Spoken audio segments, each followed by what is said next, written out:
Hello brothers and sisters of the sim racing community, and welcome to Sim Racing Life.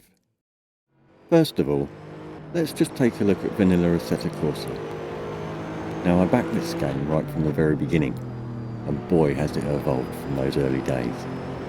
But thanks to a massively dedicated bunch of modders with some amazing talent, and if you're prepared to spend a few hours, then you can go from this to this.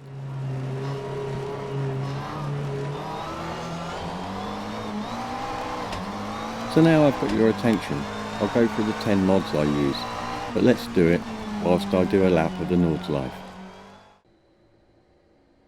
Now, I use a total of 9 mods and 1 app, but don't worry, I'll put links to them all in the video description below.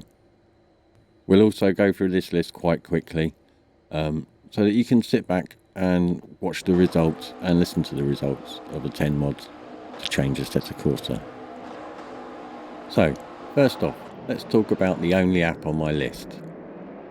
Not only is it an essential app to inject mods into your game, but also acts as a great front end and a whole lot more, and that is Content Manager, which if you want to install all of the mods you will require the paid for version, which is only $3. Next up we have RBS, Real Billboard and Stuff, which replaces many vanilla Assetto Corsa textures, and billboards are replaced with real brand names. Next we have the Fonsecker sound pack, parts 1 to 4, which again replaces the sound of no less than 42 cars in the game. Another mod in 4 parts is the Deems seasonal track packs, which enable you to race in the summer, the autumn, the winter, as I have in this replay, or the winter with snow. Next up we have the Shaders Light patch, which, as you guessed it, injects lights into Assetto Corsa, and a whole lot more. Next up we have Soul version 1, which not only brings a 24-hour cycle to Assetto Corsa, but so much more. Now, there is a Soul 1.1 Beta 5, but as that name suggests, it's not a final version. Next up, we have the HD windshield damage, which just replaces that awful cracked glass from the original. Next up, we have the Wet Mod version 2, which, as you guessed it, makes the road look and feel wet. Next, we have Death, a detailed exhaust flamethrower, which makes those exhaust flames look fantastic. Next on my list we have Crew Chief, which gives you a real-time race engineer to give you feedback on your race. Next on my list we have BLM Car. Now this mod not only gives you the rain and working wipers, but enables you to adjust your mirrors. Now I realise that this is actually partially included with the Shaders Light patch, but I use this mod as I can have dynamic rain with varying intensity. And finally on my list we have the MC5 TV replay camera pack, which just gives you a whole lot more TV replay cameras. And there we have it, my top 10 essentials for Assetto Corsa. Please consider donating to each and every modder on this list, as without their dedication you would be forced to play vanilla Assetto Corsa. At the end of this video we'll show you what order to install these mods. Until then, sit back and take in the sights and sounds of what is possible in Assetto Corsa.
just leaves me to say thanks very much for watching. Please consider subscribing to the channel, give us a thumbs up if you like the video, and hopefully we'll see you in the next one. Until then, bye bye.